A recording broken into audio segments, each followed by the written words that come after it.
Hey, I want to thank you for checking out the next installment here in Christianity and Islam, a little bit of a series that I am putting together. Again, I'm taking a lot of this information from other people's writings. Anytime that it differs from my opinion, I will just state it either as a historical fact, if that's what it is, or data, whatever it may be. But this discussion, if you will, is really leaning very heavily on my opinions of what the faiths are. I have some commentary that I interject here and there that is not necessarily part of what I had planned to say, but when I think about it, I say it. And so I hope, again, as I've said before, that this empowers the Christ follower to understand what it is they believe, why they believe it, so that they can come from a logical, educated point of view and not just some religious, fanatical point of view where they believe what they believe because they don't know why, but it's the right thing. That just really annoys me. If you're going to believe something, test it. Put it to the test. And that goes for Christianity. That goes for Islam.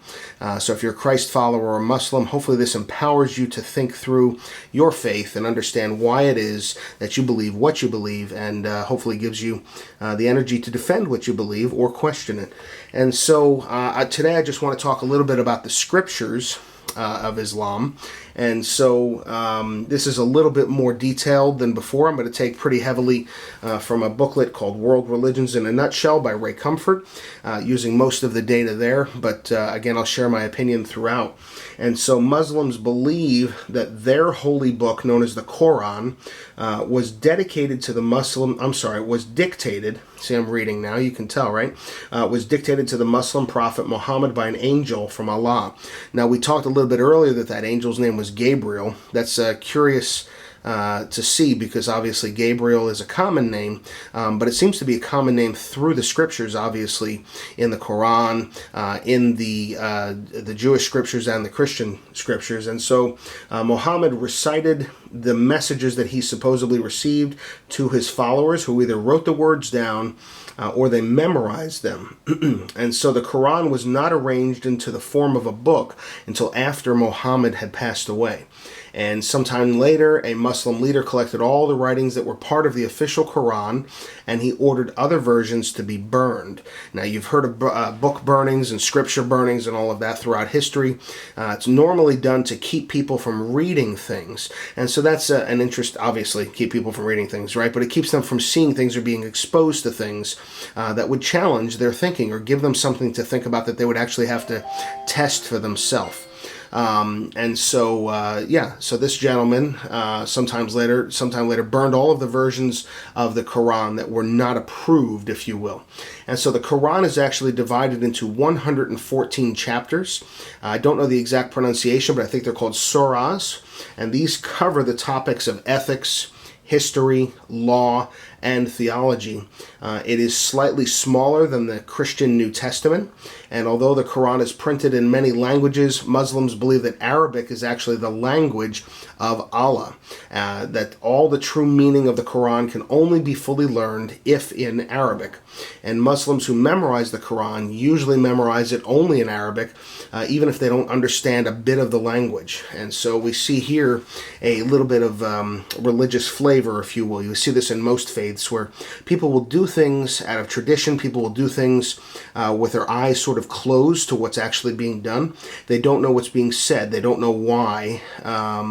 In different faiths, I'm not just saying this about Islam, but in many faiths, people will not open their eyes. They will not think about what they're doing. They just sort of follow the flow. Again, I want to challenge you. Think about what you believe. And so if you're reading the Quran only in Arabic, I do not mean to disrespect that. I just challenge you to find out what it is that you're actually reading. Understand it. And so, yeah. That's about it. Because Muslims believe that the Quran is the word of Allah, they handle copies of that book with tremendous care. Typically, they'll wash their hands before reading it. They'll keep it in a safe place, and that safe place is never, ever on the floor. In Muslim countries, it's actually illegal for anyone to intentionally damage the Quran, and you can be arrested. And so Islam teaches that Allah was the source of both the Bible, the Christ followers' book, and the Jewish scriptures, as well as the Quran.